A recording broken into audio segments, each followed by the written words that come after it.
Heat from climate change hurts students' grades, global study reveals. The escalating temperatures due to climate change are not just making classrooms uncomfortable. They are significantly hindering students' academic performance worldwide.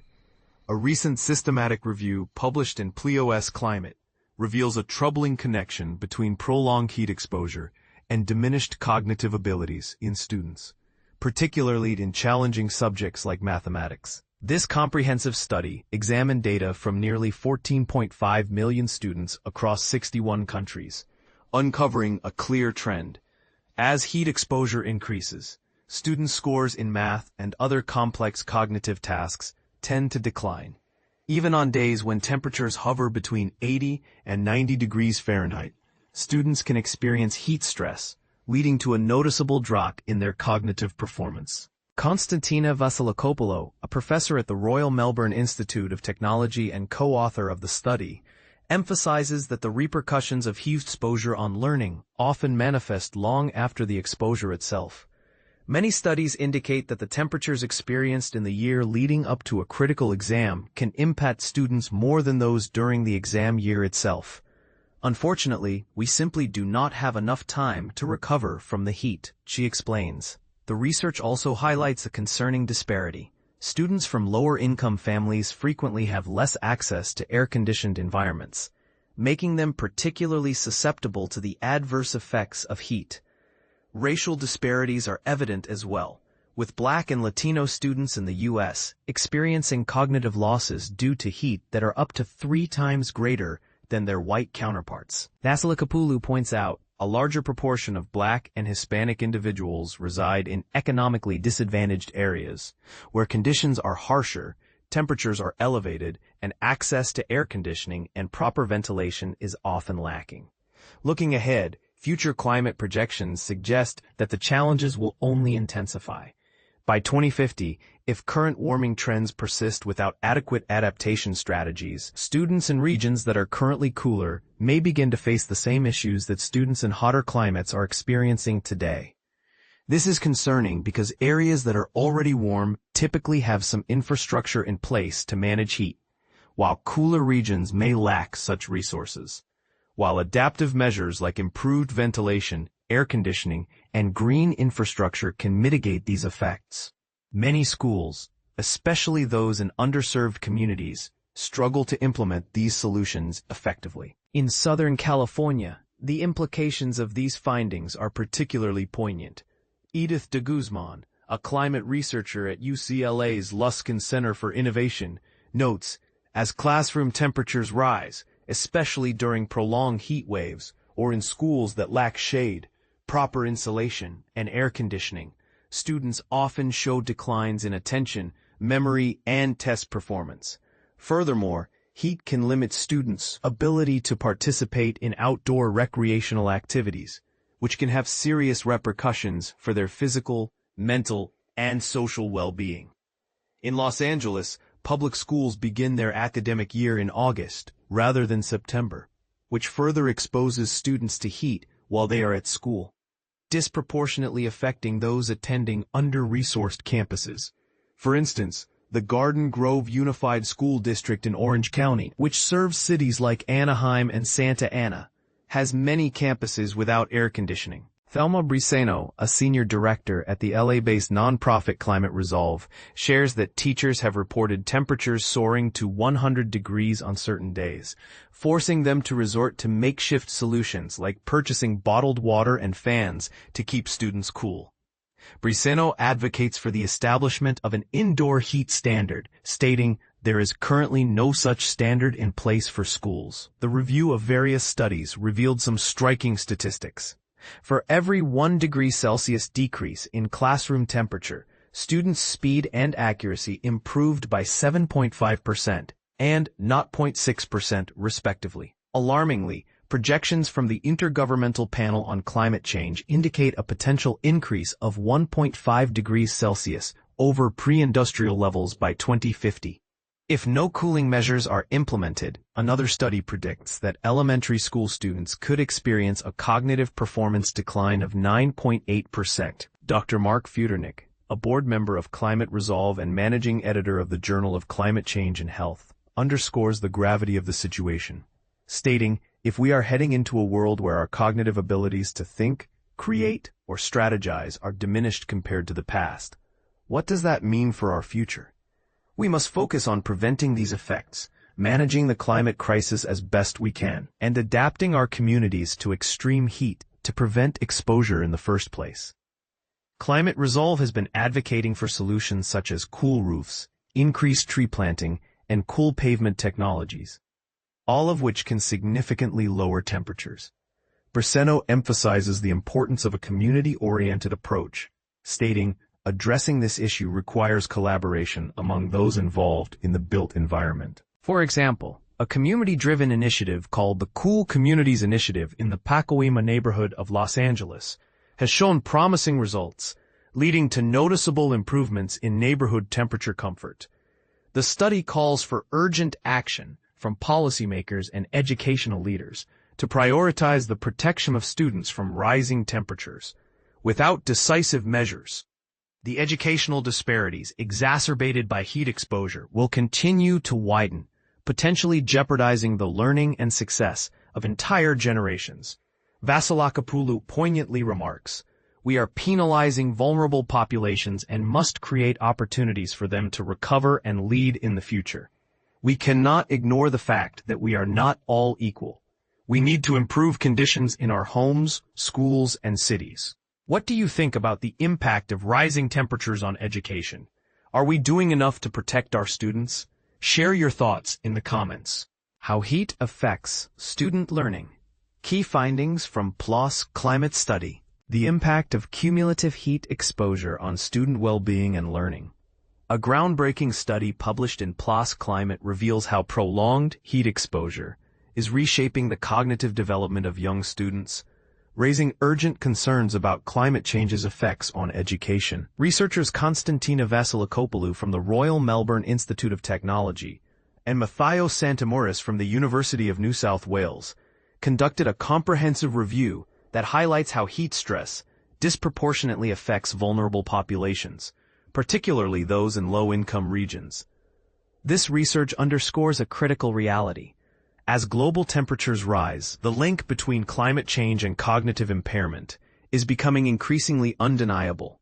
The study emphasizes that high temperatures not only impair physical health, but also hinder academic success. Cognitive functions such as memory, problem-solving, and focus are directly impacted, with evidence showing that prolonged heat exposure can derail students' educational trajectories. For instance, students in regions with extreme heat may struggle with complex tasks like math, while simpler activities like reading become harder to master.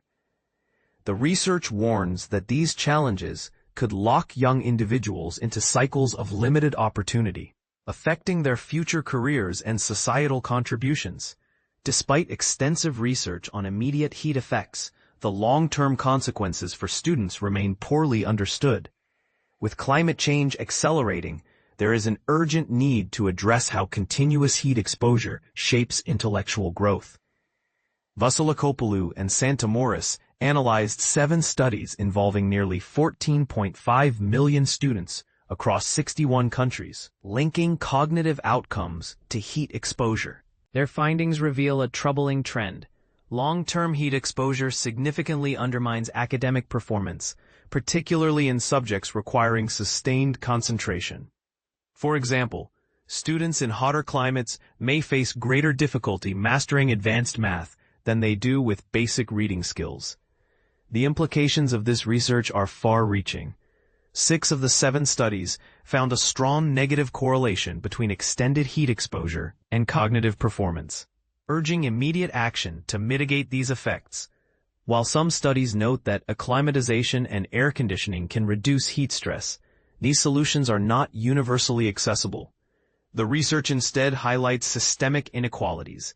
Lower-income communities often lack the resources for cooling and educational support, exacerbating the impact of heat on vulnerable populations. This disparity poses serious risks beyond individual education. As cognitive abilities of a generation are compromised, so too are their economic prospects and social mobility. The study warns that heat-induced learning disruptions could widen societal divides, slowing economic growth in regions already struggling with climate change. For instance, in low-income neighborhoods, infrastructure may not cope with rising temperatures, creating a cycle of disadvantage that disproportionately affects young, marginalized students. The review calls for a reimagined approach to climate change's cognitive impacts, especially for students. Proposed solutions include installing cooling systems and improving classroom ventilation to create safer learning environments. These adaptations could bridge equity gaps, ensuring that all students, regardless of socioeconomic status, have access to quality education. However, the research also raises questions. How can we balance technological solutions with equitable resource distribution? What role should policymakers play in addressing these disparities? The study aligns with broader climate projections that predict increasing temperature gaps, threatening to deepen existing inequalities. In many low-income areas, existing infrastructure is ill-equipped to handle heat, leaving students behind. As classrooms become overheated and cognitive performance declines, those with fewer resources risk falling further behind. This creates a vicious cycle where poverty and heat reinforce each other, limiting opportunities for future success. Climate change's effects are no longer confined to the environment. They permeate every aspect of society. Students, especially those from disadvantaged backgrounds, stand at a crossroads where their potential could be irreversibly harmed. The review stresses the need for targeted policies that prioritize equitable access to cooling and support services. By investing in these measures, governments can protect vulnerable populations from the worst impacts of climate-induced overheating.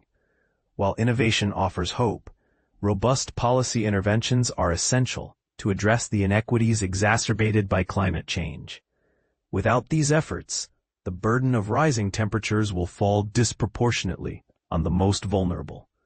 As temperatures continue to climb, the urgency of safeguarding our youth's cognitive and social development becomes clearer. The academic community, educators, and policymakers must act decisively to prevent irreversible harm to future generations. This study serves as a clarion call for action, whether through improved infrastructure or policies that prioritize mental and physical well-being. Protecting the health and learning of our youngest citizens is paramount. As the climate crisis intensifies, the time to act is now, before the consequences of inaction become too costly. How extreme heat is hurting children's education. Bold statement. The devastating effects of extreme heat on children's education are often overlooked, but the truth is shocking. Every summer, as the sweltering heat engulfs Dhaka, India, Pramila Wagmare witnesses a disturbing trend. Her children's grades plummet, only to rebound when winter returns. After 3 years of observing this pattern, she discovered that heat waves were impacting the academic performance of at least 40 school children in her small village, a community of less than 1,000. But the issue doesn't stop there. Controversial point: teachers in nearby villages reported similar struggles, especially a decline in math performance and a noticeable loss of focus among students. "I can't concentrate during the summer," Kavya, Wagmare's 9-year-old daughter, confided. "My friends and I just want to escape and sit under a mango tree." By April, even the teachers noticed that most students were struggling to stay engaged by the afternoon as temperatures soared above 36 degrees Celsius, 96.8 degrees Fahrenheit. Thought-provoking question. Have you ever considered how extreme heat might be affecting your child's learning, or even your own? Numbers don't lie. A staggering report by Save the Children revealed that 766 million children, or 1/3 of the world's children, were exposed to extreme heat waves between July 2023 and June 2024. That's double the number from the previous year. Studies show that even short-term exposure to high temperatures can hinder cognitive tasks like math, which require attention, memory, and problem-solving. In fact, a study from China found that math scores dropped significantly when temperatures exceeded 32 degrees Celsius, 89.6 degrees Fahrenheit, compared to moderate days, 22 to 24 degrees Celsius. Controversial interpretation. It's not just about the heat. It's also about the socioeconomic disparities that exacerbate the problem. Schools in poorer communities are less likely to have air conditioning, leaving students vulnerable to the heat. Research has linked extreme heat to a higher risk of attention deficit hyperactivity disorder, ADHD, in children. Furthermore, scientists have found that pre-adolescents exposed to high temperatures for just 1 week experienced weakened communication within key brain areas, including those responsible for attention, emotion, and mental health. Emotional hook. Imagine your child struggling to learn, losing interest in school, and feeling trapped in a sweltering classroom with no relief in sight. That's the reality for many children like Sarthak Sonawan in Maharashtra's Badol village. To combat this issue, we need systemic change. Schools should adapt their policies to account for the impact of heat on children. This could mean avoiding exams during the hottest months, creating cool areas for students, and educating families and educators about the risks of heat exposure. Call to action. Let's start a conversation about this critical issue. What do you think schools can do to protect students from the heat? Share your thoughts and ideas in the comments. The future of education depends on our ability to address this challenge. Together, we can create a learning environment that's safe, comfortable, and conducive to academic success, even in the face of extreme heat.